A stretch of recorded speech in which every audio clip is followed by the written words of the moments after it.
A special year in the making for the Cincinnati Bengals, and some of those faces, the Ring of Honor faces in that intro on the video side of things, also make it a special year because of the induction into the Ring of Honor. But man, the accolades keep pouring in for the Cincinnati Bengals, and they're the national darlings, at least for this week, it would seem. So a lot of headlines going on with the Cincinnati Bengals, a lot of praise being heaped onto them after that big win against the Baltimore Ravens. And we're going to talk about some of those headlines, as well as some of the data and aftermath coming from that game, as well as things going around the rest of the division.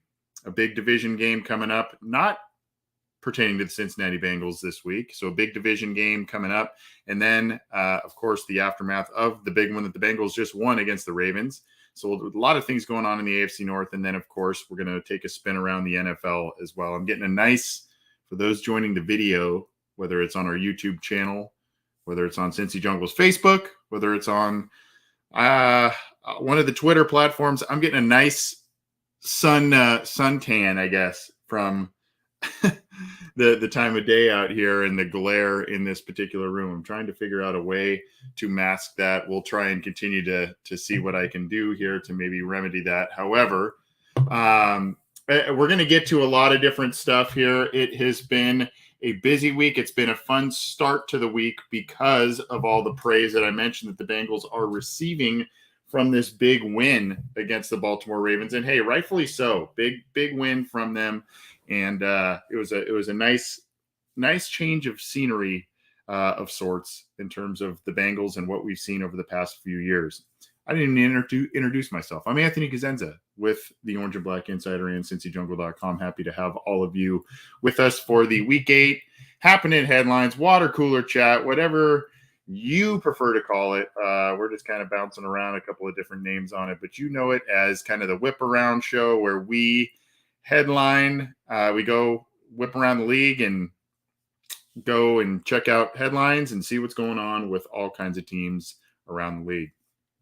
Let's get right to it and talk about some of the things that are on CincyJungle.com. They are also on they're on a number of different platforms, Twitter, etc. Some interesting points of data and whatnot to give you here in case you have not seen them on a number of different things. And then I'll pin some of this stuff in the live chat as well. Yes, sunshine on our crew. Yeah, I don't know if that includes me or not, but there's definitely some sunshine on me here with the time change coming and it's still being on the West Coast here. We're getting some bright sunshine. Hey, by the way, I will be on, here's a comment from our buddy Jeff Trenopole, Cincinnati Sports with Strawberry Ice. Great guy. And if you saw me wearing that Jackpot Joey hat, that was courtesy of Jeff. Thank you. And I will be on his program tomorrow afternoon. So looking forward to that. He's got a good one coming up today with Evan McPhillips of Pro Football Focus. So be sure to check that out today after you check out our show. And then, of course, tomorrow I will be on there as well. So good to see Jeff and all of you saying hello. All right, long enough intro here. Let's get to it. Just a simple question here. I think we know the answer, but this is a post on CincyJungle.com. Was this the best win of the Zach Taylor era? I think you could say that the Steelers game from just a couple weeks ago was a really good one. And even the Steelers game last year was a really good one for this team. This is kind of next level, though, because the pressure was on here. Nobody was really picking the Bengals. Nobody was really believing in the Bengals, the viability of their wins, etc. And they went out and proved everyone wrong. Just proved everyone wrong in a number of different regards. So you got to give kudos to Zach Taylor. You got to give kudos to the rest of this team. They did not take this one lightly. Not that they would, but they also didn't crawl into a shell and kind of get intimidated by the home team. And it showed in their performance. So you can check this one out on CincyJungle.com in terms of what you want to make a comment of it. But I thought it was just a fun post there. I believe it's from Jason Markham. So it has to be one of, if not the very best win of the Zach Taylor era, and really the best, I would think, dating back to 2015. I mentioned a couple of others, of course, as recent as earlier this year and late last year, but this one feels good, especially with the type of attention that the Bengals are receiving from this. So you gotta appreciate this one, and hopefully the Bengals continue to ride this momentum. They have a bit of a trap game coming up against the Jets. We'll talk about that in just a second, but they've got a bit of a trap game coming up there. So let's hope they kind of keep their heads down and get to the business at hand and win a game that they should win this next week. Here is another one here. I thought this was a really cool one. Again, kind of an opinion piece, a commentary piece by Drew Garrison, who was on this show for just a few weeks ago here. We were talking about a lot of different things, going through these headlines. It was a really fun episode. So he writes a deal about talking about it's time to believe in the Bengals. I pinned that in the live chats there. So go check that one out. A good piece by Drew Garrison and kind of talking about why and maybe even some things specific to this game and what we saw in this game from the Bengals to continue to pump that narrative that now is going beyond the Bengals fan base and outside of the city of Cincinnati. You're seeing it on NFL Network. You're seeing it on ESPN. Saw it on Monday Night Football's telecast last night with guys like Steve Young, Randy Moss, gushing about the Bengals. So it's an unfamiliar position. At least it has been for a little while here. So we got to relish it. And yeah, the Bengals have a couple of nice wins under their belt here going forward. So check that article out when you get the chance from our friend Drew Garrison over at cincyjungle.com. Here are some of the snap counts in case you have not seen that. And the big deal here is that Jamar Chase keeps getting a bunch of snaps early and often. Oh, by the way, there is a little bit of a kind of an interesting dichotomy that occurred this weekend here. John Ross, the last time the Bengals spent a top 10 pick on a wide receiver was John Ross. And we all kind of know how that unfortunately unfolded. He has been with the Giants. He's actually made a couple of nice plays this year, so good for him. Nice that a change of scenery works for him, but he has played officially in 51% of the snaps, and the Bengals will be getting a compensatory pick, I believe of the fourth round nature for him as a free agent that went elsewhere. So the Bengals not only get a bunch of production out of their most recent top 5 pick at wide receiver in Jamar Chase this week and through this entire year, but they also get a little bit of icing on the cake there with the compensatory formula working out for them in the John Ross situation. But here you go. I don't want to spend a ton of time on this, but there are just some things to point out, particularly when you look at the defense. I thought that was interesting. Hey, kudos to Trey Hopkins. The Bengals ended up pulling a lot of their starters too, so that shows you some other guys come in late. You see Trey Hill getting some snaps, 11% of the snaps. Trey Hopkins had struggled through the first 6 games of this week, but and we'll show you a graphic in just a second, he stepped up this week in a big way in terms of pass blocking grades from PFF, so kudos to him. Trey Flowers' new acquisition got some time, 14 total snaps, equating to 19 in the game. Awuzie out there for 86%, Mike Hilton out there for just 37%, a little bit puzzling. But again, I think that goes into what they want to do with corralling Lamar Jackson. You saw Davis Gaither out there a lot. Obviously, Logan Wilson and others were out there. There were times where they had kind of a 6-man front when they adjusted to things on the defense. So these are all things to kind of keep in mind when you look at the snap counts. But new guy, Trey Flowers, 14 snaps in the game. Jalen Davis out there for 9. Darius Phillips only out there for 9 on defense. So Eli Apple taking 86% of the snaps, and he has been showing moderate improvement as well. You got to like that. Hendrickson only out there for 44 snaps, but he made the most of them, grabbed a sack, a couple of pressures. You got to like that. Sample was one of the only injuries the Bengals had in this one, 32 total snaps in this game. Hubbard was seemingly everywhere, 53. You had Wyatt Ray getting in there quite a bit, 23 snaps equating to 32%. DJ Reader in there, really only 32 snaps, 44 of the percentage, but made the most of his snaps as well. Ogunjobi continues to play really, really well. 44 snaps, otherwise 60%. Tupou in there, so you could see the big guys and all the rotations that they did on the defensive line to keep guys fresh, to keep guys healthy, and to mix the looks up, to confuse Lamar Jackson, to confuse others on the team. And then let's continue on with BJ Hill getting 34 snaps on the line there too. So, and then you see Wilson, Pratt, Joe Bacci out there a little bit, obviously in garbage time, but Logan Wilson out there for 59 snaps, Jermaine Pratt out there for 47, Keem Davis-Gaither out there for 39. So they were using the three linebackers quite a bit. Bailey got in there for 16. I think a lot of those were more towards the end of the game. And we've got some more news on Joe Bacci and everything else there in just a second. But that's kind of, I mean, again, offensive linemen, Quinton Spain and Jonah Williams played every snap, whereas Jackson Carman and Riley Reif got pulled along with Trey Hopkins late in the game. Isaiah Prince got some time, 10 snaps. Fred Johnson got some time. And Chris Evans got no snaps. There was, I guess, just still some issues with that hamstring. And credit Samaje Perine, right? I mean, after last week, we were all set to say, you know what?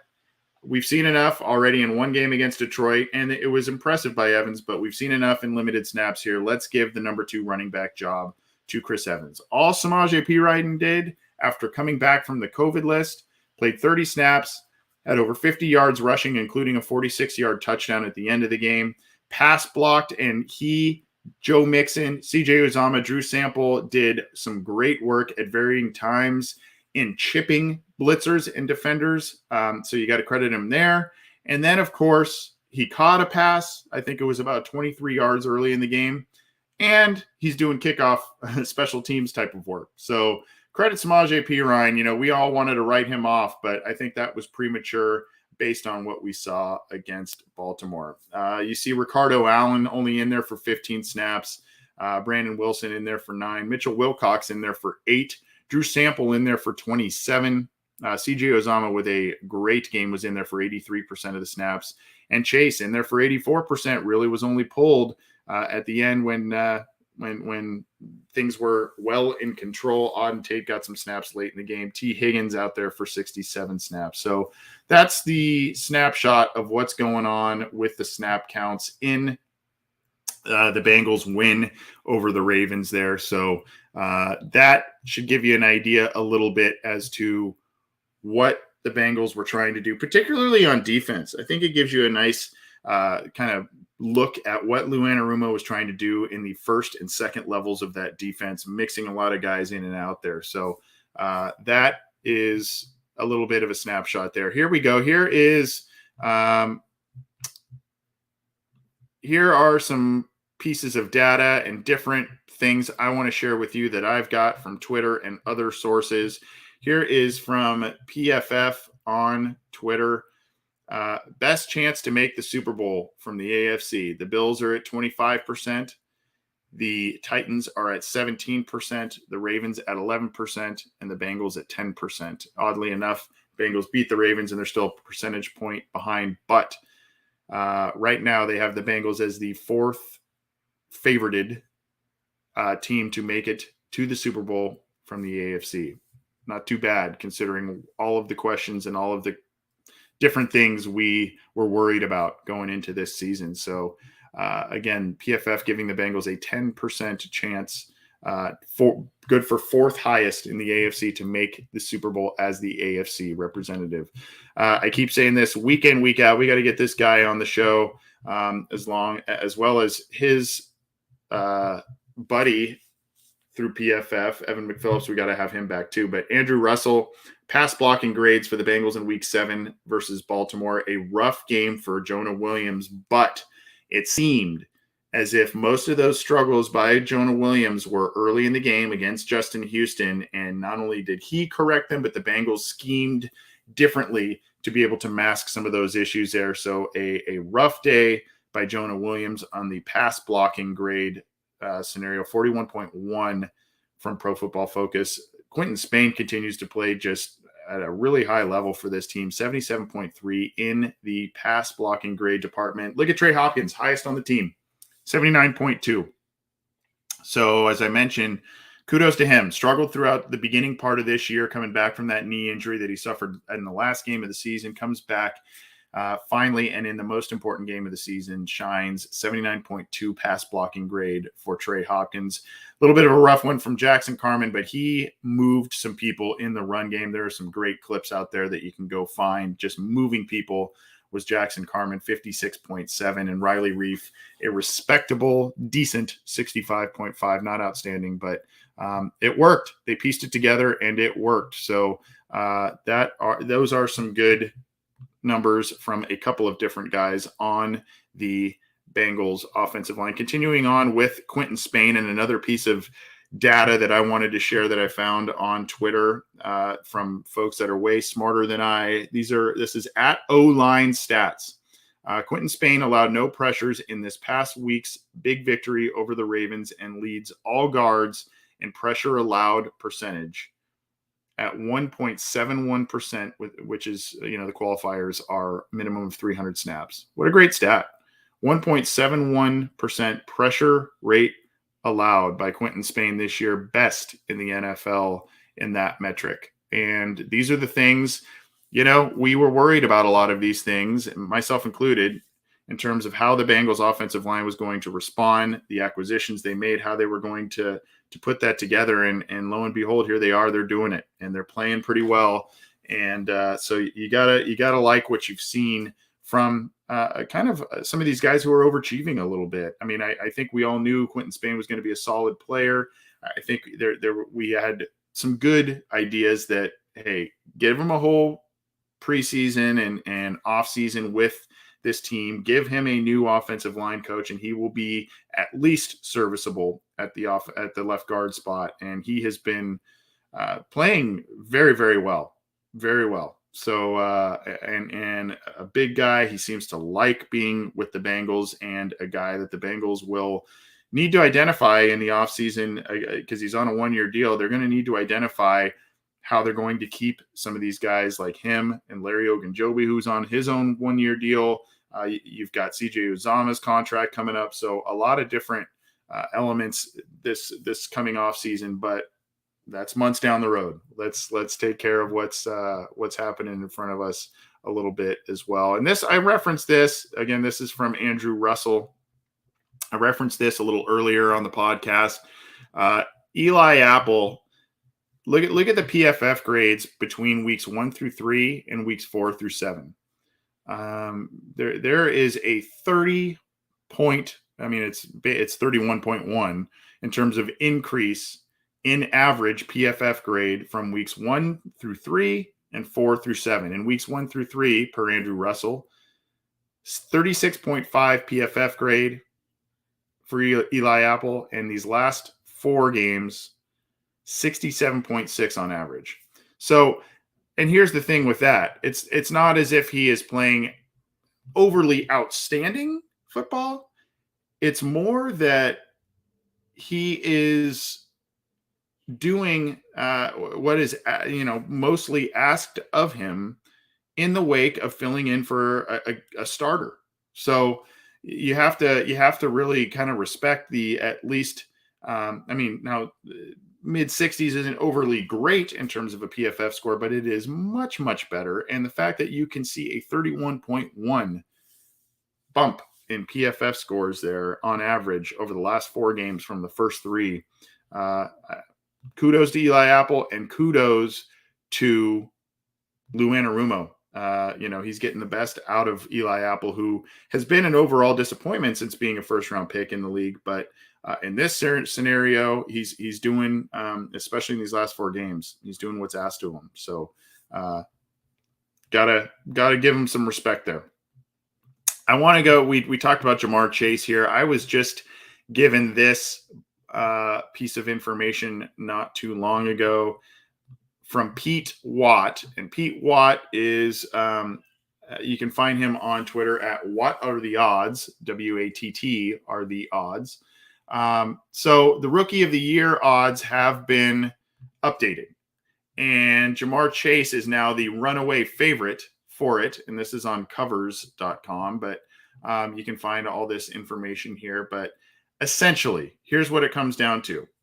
Jamar Chase is likely to win as the rest of the league combined is a 50-50 shot. So Jamar Chase has a 50% chance of winning Rookie of the Year, Offensive Rookie of the Year, and the rest of the league comprises the other 50%. So if you do bet, an odds of plus 100, you can double your money if you were to bet on him by doing that. There are some other players showing out a little bit, but right now, if there's an entire field of Offensive Rookie of the Year candidates, one player, that being Jamar Chase, is comprising 50% of the chances that he will be nominated as such. So really, really interesting stuff here. And I'll put this link in our live chat so you can find this out as well. But this is just really outstanding stuff from the rookie. And you can see a little bit of the verbiage here. Here are some of the Rookie of the Year candidates. Of course, Mac Jones being in there. Maybe he surprises folks because of the team he plays for, and or if they go on a late season run of some kind. You've got Najee Harris, Trevor Lawrence, who has been playing well. The team's just not winning. And Trey Lance, who has been in and out of the 49ers lineups. You got Kyle Pitts, who had a nice game last week as well. Fields is struggling a little bit.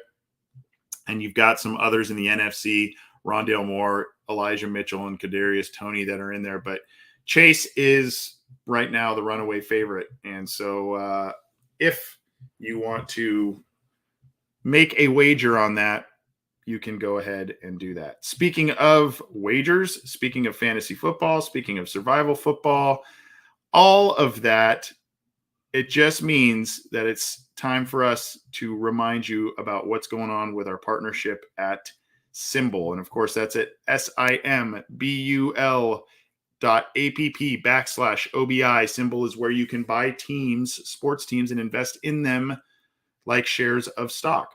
And right now, if you go there, you can use the promo code OBI and have a 90-day protection, a money-back guarantee of deposits worth up to $500. Meaning if you go in there and within the first 90 days, you end up losing some money because of some poor investments or bad luck or what have you, that money is protected. So you have to use the promo code OBI. So deposits are covered up to $500 there. That is very few sites that I can think of do a promotion like that, but it's just for our listeners and using the promo code OBI. So go check out simbull.app/OBI and take advantage of that. And I know that many of our listeners had invested in the Bengals right when we started this partnership early in the spring, and they've been making some money off of their investment in the Bengals based on what we're seeing so far. So hey, Symbol, simbull.app/OBI. Maybe they're part of the good luck charm this year. But at any rate, check out Symbol and invest in that and use that promo code OBI to get your 90-day deposit covered or protected for 90 days there by Symbol. Let's keep rolling, shall we, and transition into the Cincinnati Bengals traveling to New York to face the Jets. An interesting week for the Jets. They will not have rookie Kyle Wilson, which even though the Jets aren't winning games and aren't a good football team, it would have been a pretty added some excitement to this matchup having Kyle Wilson going up against Joe Burrow, but not happening. And so here we go. Zach Wilson, excuse me. I said Kyle Wilson. Here are some options, if you will, in terms of who the Bengals could face with Zach Wilson out. So you've got Mike White, or you've got Josh Johnson, a guy who played for the Bengals a number of years ago in the Jay Gruden era. So that is a possibility with Zach Wilson being out, and this is on cincyjungle.com. Josh Johnson, I'm trying to remember the last time he had a start in the NFL. I think we got to look that up. But Mike White, you could see multiple quarterbacks in this one. So you see there the rest of the way, finishing 20 of 32, did Mike White, and 2 interceptions in one of his last starts. He was a 5th-round pick of the Dallas Cowboys a few years ago. But at any rate, those are 2 options. As is, well, I don't think he actually will be an option this week because of some eligibility semantics and whatnot. But the Jets also trade with the Eagles for Joe Flacco. So Joe Flacco, I'm hearing he is not eligible to play this week. So we'll see what happens there. But Flacco was with the Jets, then got picked up by the Eagles this year. He started 4 games last year and he went 0-4. He went 2-6 with the Broncos. So he has bounced around in now the last 3 years. He's been on 4 teams. Obviously spending a lot of time with Baltimore, won a Super Bowl with them, but that is going to it's something to monitor this week. I'm hearing he is not eligible to start. We will see. But he is definitely going over there and added to the mix with all of the other quarterbacks that that are in the mix with Zach Wilson out. So that is, I'm seeing Brian and Iowa doing a Flacco chant. We'll see what happens there with all of the quarterback situations going on with the New York Jets. It's on one hand, it might be hard for the Bengals and Lou Anarumo to game plan for this week because it's like, well, who are you going to see here? But obviously, as the week progresses, we'll learn more. We'll find out more. But even so, the Bengals will be big favorites on the road against the Jets here in week 8. And this is on cincyjungle.com. They are big road favorites coming up here. And I'm pinning this in the chat. I know some people, when you listen to this episode, there's a little bit of clicking and stuff like that. It's because I'm giving the links for folks to read in the live chats. And for those who watch the videos after, you can go to those links and check out the specific articles I am referencing and read those. So I apologize if the clicking gets a little annoying, but I want to make sure that folks are getting the sourced material that we talk about on here. So the Bengals have opened up right now as 8.5-point favorites per DraftKings. And if you watch our Thursday fantasy football show with the Orange Arrow, we usually use a site called thelines.com, and that's kind of cool because it gives a lot of different sources for what the lines are in different sources there. But right now, via DraftKings, 8.5-point favorites are the Bengals on the road to the Jets. A little bit, again, between the weird quarterback situation, which in many ways is a big plus for the Cincinnati Bengals because you don't have the excitement of having Wilson in the lineup there. What you do have is kind of a little bit of an intrigue in terms of who you prepare for. Sometimes a guy that is multidimensional. I mean, Lamar Jackson put up a lot of statistics and has done so in his time against the Bengals in this defense. So if Josh Johnson gets the nod, maybe that's something where they can expose something, if you will. And, of course, just the Jets are in rebuild mode and are desperate to get some positive momentum. Bengals coming off a big win, but the Bengals are seemingly healthy coming out of that win from Baltimore. This may not want to overthink this too much in terms of the Bengals and their chances and whatnot, but still right now, 8.5-point favorites against the Jets, who are 1-5. So that is on cincyjungle.com as well. And you can find the lines on a number of different sources. Before we start cruising into AFC North news, one last piece of information that came across the wire on Tuesday, shortly before we took the air, in terms of the Bengals roster and their additions, etc. This is the Bengals signed Joe Bachie to the 53-man roster, and Thad Moss was restored to the practice squad. So I'll put that in the live chat for you all as well in the chat afterward. But Batchy has kind of bounced up around the off and on the active roster. Thad Moss was on the practice squad injured list. Interesting to see what the future may hold for Thad Moss, especially coming off of National Tight Ends Day, and what a way to have celebrated that than with the big game from CJ Uzomah. But Thad Moss is on the actual practice squad instead of the practice squad injured list. He had a head or neck injury since the end of September. And he was on IR with Washington last year with a foot injury. So he is not played in a regular season game. However, Moss did impress in preseason. Obviously has the rapport built up with Joe Burrow. I don't know that without an injury, I don't know that Moss will see the active roster this year. We'll see what happens there, but probably a developmental guy and a guy obviously that has rapport with Joe Burrow. So there's nothing wrong with that, but these are the recent moves the Bengals have made on the roster as of Tuesday. And of course, we'll do more practice reports and all kinds of stuff as those come out throughout the week on CincyJungle.com. So you got to keep it to CincyJungle.com for your news, opinions, analysis, and a lot of the things I went over kind of encompass all of that arena, right? There's a couple in there about opinions, obviously some factual stuff, some data, and then of course other items on there. So go check out CincyJungle.com. Appreciate you all listening. And just a quick reminder before we transition into the AFC North news, you can get this show, the Orange and Black Insider, as part of the Cincy Jungle podcast channel. And you can subscribe to that channel on one of your favorite podcast streamers, whether that's iTunes, Stitcher, Spotify, Google Podcasts, iHeartRadio, any of the major ones. We are there.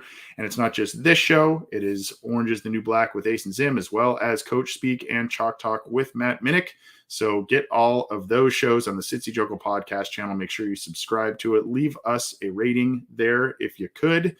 And of course, if you like the video stuff and what we're doing on our channel, there is an icon right around there, I believe, in the corner that you can click on. And of course, subscribe, click the bell to be notified when we go live, when new material is available. And we appreciate all of the viewership and all of the support of the program. These are so much more fun to do when the team is atop the AFC North and atop the AFC. There's so much more enjoyment in these shows, not only on my end, but I can see it in the live chat remarks and the reviews and all kinds of stuff. So a lot more enjoyable, I'm telling you. Let's cruise into the AFC North, and we will start with the Pittsburgh Steelers. And I thought this was a nice transitional one. This is on our counterparts over at Behind the Steel Curtain, the part of the SB Nation network. Just a point blank article coming out today. Sorry, Steelers fans, but it looks like the Bengals are for real. And this is by Anthony DeFeo on Behind the Steel Curtain, and just kind of chronicling basically the win that the Bengals had against the Steelers a few weeks ago, this decisive win against the Ravens. Of course, there are the questions there, a little bit of what if TJ Watt and Alex Highsmith played. Of course, there was some griping of, and I guess rightfully so, from the Ravens in terms of how many guys they have on IR, how they've had to put things together with duct tape and bubble gum and all kinds of different stuff. Well, join the crew. This is something that the Bengals have had to endure for a long time. And thankfully, knock on wood, that's me literally knocking on wood, that it's not taking place this year, and you're seeing the fruits of that. And of course, the Bengals have just in general bolstered their depth a little bit more than they had in years past. But I'm going to put this in the live chat as well to give it a read. And this is a good article there from Behind the Steel Curtain, not only complimentary to the Cincinnati Bengals, but also just kind of noting and chronicling what the Bengals have done already this year, particularly in their two division games. Obviously, a couple of big ones coming up here. So that is a little bit from the Steelers side of the fence. And we've got one more. today, well, I guess it was yesterday, Carson Palmer was on Dan Patrick's show. And obviously, Carson Palmer, having ties to USC, winning a Heisman Trophy there, has ties into what's going on in the USC head coaching job. Apparently, he has been asked either his opinion or has been kept in the loop on internal discussions in terms of candidates. There have been a couple of different names, including Luke Fickell of University of Cincinnati and others who could be on the short list. James Franklin over at Penn State. Here is one that kind of emerged that was talked about was Mike Tomlin. And it's not clear if it's because Mike Tomlin potentially would want out of the situation with the Steelers, if there would be a mutual parting, or if the Steelers end up kind of stumbling the rest of the way, if they would actually let Mike Tomlin go. However, they're still in the thick of it. I mean, they're sitting at 500, coming off a bye week. Yes, they have a loss to the Bengals. That's not good for them, but they have a big one against the Browns this week.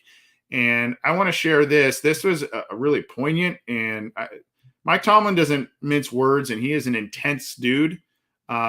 He was asked about the possibility of coaching at USC next year, and his response, in case you have not seen it, was very poignant. And I don't think we'll be hearing much about this topic going forward here. This is from Ari Meirov at My Sports Update. Have a listen. And Palmer connect you to some college jobs. Hey guys, I don't have time for that speculation. That's a joke to me. I got one of the best jobs in all of professional sport. Why would I have any interest in coaching college football? That'll be the last time that I address it. And not only today, but moving forward. Never say never, but never. Okay? Anybody else got any questions about any college jobs? There's not a booster with a big enough blank check. Anyone else? All right. Thank you. Anybody asking Sean Payton about that? Anybody asking Andy Reid about stuff like that?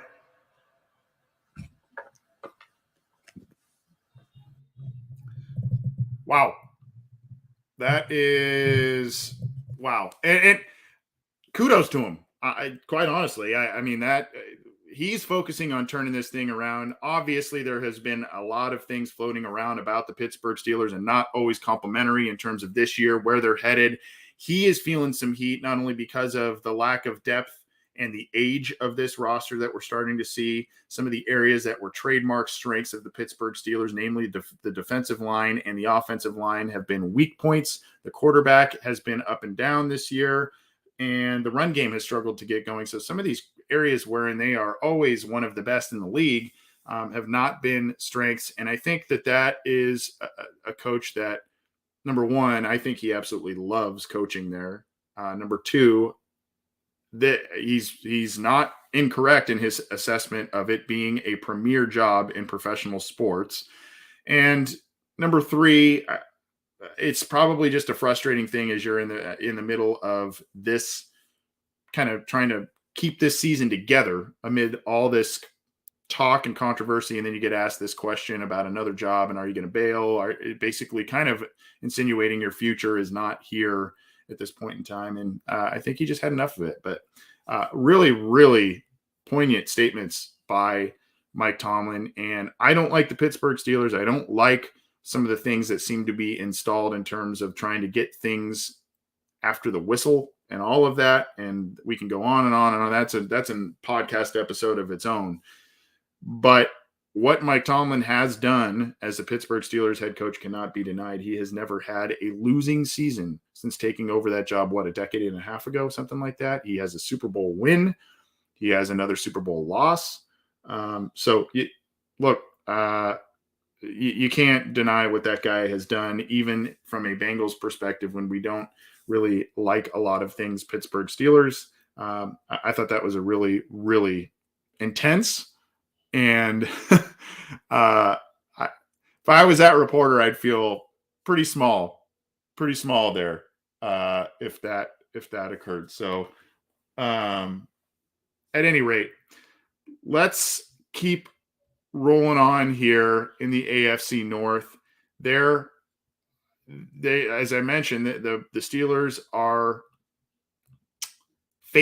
getting set to face the Cleveland Browns this week. A big game for both of them because they are battling injuries. They're battling issues on their teams. A lot of people thought the Browns would be the ones that are right there atop the AFC and not the Bengals. But they've had to battle a lot of different issues. They squeaked out a win over Denver with Case Keenum as quarterback last Thursday night. Here is the unofficial depth chart for Week 8 versus the Steelers. Here you can see, look, the big one is right here at quarterback. They still have Baker as the starter at quarterback this week. And this has been a deal that's been occurring since his injury against the Cardinals last week, furthering that labrum tear that he's got. Is he going to play? Is he not going to play? Is he going to play? Is he not going to play? Well, now you've got an extra week and a half rest. This is probably something that needs to be surgically repaired in the offseason. Baker's going to for sure forego that until the offseason. I would assume he's going to try and play through that. But, it's also, you got to keep player safety and whatnot in check. And, I don't know what they're going to do here, but for now, that's the one thing that kind of jumped up at me. Baker Mayfield is the starting quarterback on their unofficial depth chart for this week. You got Nick Chubb back at the top of the running back spot. And then, of course, you have Jarvis Landry and others. Odell Beckham also dealing with shoulder injuries to both shoulders there. So, look, I mean, they're bruised and battered a little bit, but they're trying to put it together. And this, I really feel like this one's going to decide whoever wins or loses this game. It's going to really kind of start to decide the fate of their season, especially if you're the Pittsburgh Steelers. If you have a loss to the Browns, if you have a loss to the Cincinnati Bengals already, you're 0-2 in that division. That's not the way you want to go there. So, I feel like that's a big game for them just to kind of climb back into things there. I don't know who to really root for at this point in time. It's one of those games where you go, as a Bengals fan, it's not your favorite week of the year when those two play, and you get it twice a year. But at any rate, the Browns are actually 3-point favorites in this one against the Steelers with the over-under at 43.5. This is at Dogs by Nature, the counterparts of ours at Cincy Jungle in the SB Nation network. So go check that one out. But 3-point favorites are the Browns coming up here against the Steelers. That doesn't happen very often, folks. So there you go. That is what's going on with the Cleveland Browns and the Pittsburgh Steelers as those two get set to face off in a big AFC North match. We're going to be here for a few more minutes. I've got a couple more things to get to. One more as it pertains to, because we've talked a lot of Ravens and whatnot already with the Bengals beating them. Here's just one more. We've got one more AFC North. We're going to transition into the NFL news and then get on out of here. There's an article on the Baltimore Ravens official website that the sky isn't falling for the Ravens secondary and Marlon Humphrey, of course, being one of the best defensive backs in the league. He plays inside, he plays outside, and has been a multi-time Pro Bowler. Unfortunately, I think there is more pressure on Marlon Humphrey with Marcus Peters being out and others. But look, Marlon Humphrey had a rough day against the Bengals, particularly against Jamar Chase. He was also seen on one of Uzama's touchdowns that he didn't make the tackle on that one. But he said, again, here's his own Twitter account, giving up 250 yards hurts. I got to play better time to get back in the lab. So he recognized it. He had a rough one. And so I think we're all expecting Jamar Chase to continue to be a very good player and will continue to explode in this rookie season. I don't know that we can necessarily expect a game like this from the Ravens secondary and Marlon Humphrey in the rematch, but they are acknowledging, and he is acknowledging, that they have work to do after what the Bengals did to them, after what Jamar Chase did to them this last week. So I guess maybe thanks Captain Obvious, Anthony, that we have that they're saying that, but those are the headlines over at Baltimore, and they are working to correct the issues that ailed them this last week. There was transitioning to the NFL. There was a little bit more history made this week with Tom Brady and the Tampa Bay Buccaneers. The 7-time Super Bowl champion threw his 600th touchdown pass, career touchdown pass, which is just like insane. But he threw his 600th touchdown pass. Mike Evans, who caught it, mistakenly or I shouldn't say mistakenly, he was celebrating and the ball went into the end, outside of the end zone and outside the field, and the fan got it. Just kind of wasn't thinking, was obviously celebrating, and then they tried to get the ball back. The fan, I guess, was very agreeable and amenable to giving it back to the team, giving it back to Tom Brady. The team gave the fan something in the ballpark of like $1,000 to their team store. I think he's getting some autographed memorabilia from Tom Brady himself, including like a jersey and footballs and all kinds of different stuff. And Tom Brady is also giving a Bitcoin to the fan who had the football and is giving it back. So for those of you, we talked about Symbol and other investment stuff. And obviously we do fantasy football shows and whatnot on this channel. So I don't know how many of you do the Bitcoin thing. I do not, admittedly. I think I'm too dumb to figure out how that stuff all works. But at any rate, there you go. Bitcoin to a Buccaneers fan. I thought that was interesting, along with everything else that the fan got from the team for giving that football back and letting others celebrate with it instead of hanging on to it. And Barstool Sports president Dave Portnoy talked about how dumb it was of the guy, the fan, to give the ball back right away. Could have hung on to it for a lot more money, etc. I don't know. I mean, I don't know what I would do either in that situation. Easier to say one way or the other from our seats. But I also think Dave was seeing a little dollar signs that day, because in case you had not heard, Dave Portnoy put down close to $250,000 on the Cincinnati Bengals to cover the game against the Ravens. And when they won, he won another basically $250,000. He won like $550,000 total, including his, that includes his initial bet. But I think he was just kind of seeing some dollar signs maybe on that one. So at any rate, just some interesting stuff here as it goes with fans, the Tampa Bay Buccaneers, and the GOAT, Tom Brady. Let's roll on here. Just a couple of news and notes around the league, and this will maybe affect fantasy football teams and whatnot. I guess we'll start there. Just kind of start with some not so headline news here, but Jerry Jeudy is expected to return Sunday against Washington. What his impact will be, we'll have to see here. The Bengals play Denver later in the season. Denver was looking like a really good team to start off this year. They were 3-0 and now have since lost 4 straight. So Jerry Jeudy, their first round pick from last year, is expected to make a comeback this week going forward after the ankle injury he suffered early this season. That has, personally speaking, affected a fantasy football team of mine. So continuing on with some more talk with the Jets. It's not necessarily Jets/Bengals, but it's the Jets. And so I wanted to get to this one here. The Jets owner, Woody Johnson, has, quote, unwavering, steadfast confidence in both Joe Douglas and Robert Saleh. So those are kind of the powers that be with the rebuild effort in New York. Obviously, they just decided to start over.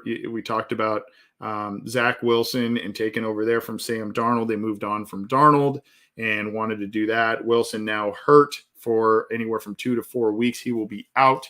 And Woody Johnson just there's a fall league meeting this Tuesday, and he has unwavering, steadfast confidence in general manager Joe Douglas and Robert Saleh. And then, of course, we will get it right, is what he told Mike Garofalo. Just a very young team with a 22-year-old quarterback. He's seeing things for the first time.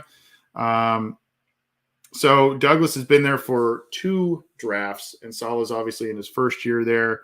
But they are not ready to wave the white flag on those two and give up on this so early. So we'll probably be seeing those folks in their positions with the Jets at least for another year or two. So, but we've seen owners get real, especially in that market. We've seen them get very, very antsy in terms of wanting to make a move. The NFL, I think this is also coming out of that fall meeting here as well. The NFL is enacting new enhancements to the Rooney Rule for the next hiring cycle. This is on NFL.com as well from Tom Pelissero. So basically, the league in recent years has mandated multiple interviews with minority candidates from outside of the organization for top job openings. So in May, owners tabled a proposal by the Buffalo Bills to delay the head coaching cycle with interviews only after championship games and no hires until after the Super Bowl in February. Did not work. So this is something they're going to continue to talk about, and it looks like they're going to make some changes here. So some interesting stuff coming out of this fall meeting as it pertains to the Rooney Rule there. That's on NFL.com.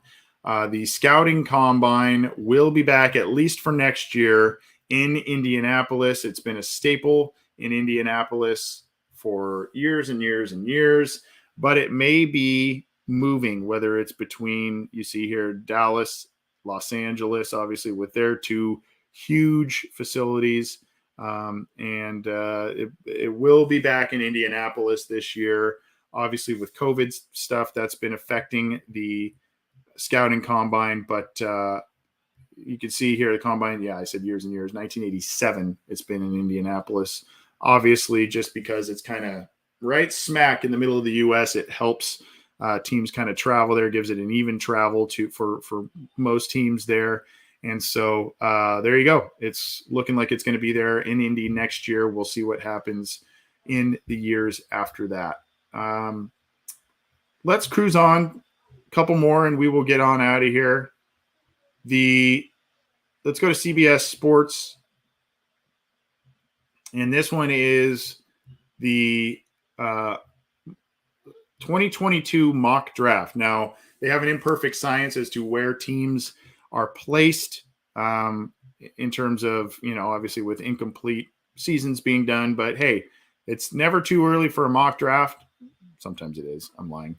But at any rate, let's see who they have in terms of interesting names landing where, and then obviously what the Bengals would potentially be doing in this one. And they have an interesting pick for the Bengals in this one. I don't know that they would go this route. They've done it once recently, but that was kind of an anomaly. We'll see. At any rate, you see Kayvon Thibodeau, the outstanding edge rusher from Oregon, going number 1 overall, with Jacksonville, of course, having the quarterback of the future there in Trevor Lawrence. They have a defensive end going to Houston. Obviously the Deshaun Watson situation. Does Tua go over there in Houston? And then they believe that Tua is the guy in Houston. Who knows? They have another defensive end in Houston there. You've got, let's see, Washington taking Matt Corral, the quarterback out of Ole Miss, who is playing under Lane Kiffin right now. You have Linderbaum, a guy who a lot of folks had the Bengals potentially taking late in this first round. Tyler Linderbaum out of Iowa, interior offensive lineman, going 8th to the Giants. And they have the Cincinnati Bengals picking 16th, and they have a tight end, Jalen Weidermeyer. And they note here that he was Kellen Mond's favorite target and whatnot. Here's the deal. I mentioned this earlier. CJ Uzomah is in a contract year. You've got questions with Drew Sample. What do you do with Thad Moss? Just kind of a thin position group there. But with Riley Reif kind of having that fluid contract as well. You've got Quinton Spain on a 1-year deal. Presumably you can keep those guys if you really want. but you need to see some more development out of Jackson Carman. What does the future hold for Deontay Smith after a knee injury? Maybe offensive line is the pick that ends up happening here, or depending on how the board falls, cornerback. But they have the Bengals going tight end as they did a few years ago in the late part of the first round with Tyler Eifert. Not something they normally do, though, in terms of grabbing a tight end, but that's what they have on CBS Sports. I put the link in the live chat there, so check that out. Let's go and end it, shall we, on some power rankings and the very generous Pete Prisco, a guy who talks very positively about the Bengals quite often. And look at the headline: Bengals making believers of us all after blasting Ravens while Chiefs in free fall. By the way, the Chiefs, all of a sudden there are a lot of games, not only because the Bengals are showing out well, but a lot of games that are remaining on the schedule that seem so daunting. Another one against Baltimore at home. That won't be easy, but you saw what they did in Baltimore. The second one against the Steelers at home. That won't be easy, but you saw what they did in Pittsburgh. You've got the Chiefs. You've got others that are coming down the pike here that all of a sudden they went toe-to-toe with Green Bay. So all of a sudden you've got some games that, they'll be tough, but between the Bengals' rise to prominence and these teams looking a little more vulnerable than we thought, that is something that you got to like. They've got the Cardinals, the Packers, the Rams, and the Buccaneers in the top 4, with the Cowboys rounding out the top 5. They've got the Bills at 6, and there are your Cincinnati Bengals on Pete Prisco's CBS Power Rankings list at number 7. And what he writes is that victory over the Ravens should have them gaining confidence by the week. This is a young team that will only get better. He had them rise up from 5 spots from last week. Again, behind the Bills, behind the Cowboys, behind the Buccaneers, Rams, Packers, and Cardinals. So getting some respect and some love here in the power rankings are the Cincinnati Bengals and from Pete Prisco. So you gotta like that. Let's end it there. Some good vibes. I've got the Aloha vibes with the hat here. So let's end with some good vibes in terms of the Cincinnati Bengals. Thanks everybody for tuning in. Again, go get this show and the others on the Cincy Jungle podcast channel. You can find that on any major audio streamer, and subscribe to our YouTube channel as well to get notified when we go live, etc. Check me out on Strawberry Ice's program tomorrow. Also, I want to note that I was also on another podcast last week. Thomas Connors hosted that one. That program is available. It's just called the Jungle Podcast. So you can find it. It's a YouTube channel. Check that out. We've got Strawberry Ice tomorrow, and then we've got a special time. We're going live at about 7:15 p.m. Eastern tomorrow. I've got a personal thing coming up that to prohibit me from going at our usual time of 8:30. So join us live earlier tomorrow, about 7:15 p.m. Eastern. We'll be going live talking about the Ravens game, talking about the Jets game, and much, much more. Excited to have it be part of a positive conversation, obviously, as it pertains to the Bengals. So check it out. And we'll continue to bring you all kinds of different content, including fantasy football previews, listener questions live, post-game reactions, all the good stuff. And hopefully you're enjoying it. Thanks, everybody. Have a good rest of your week. We'll be seeing you with a lot of other episodes this week, but take it easy in the meantime. We'll talk to you later.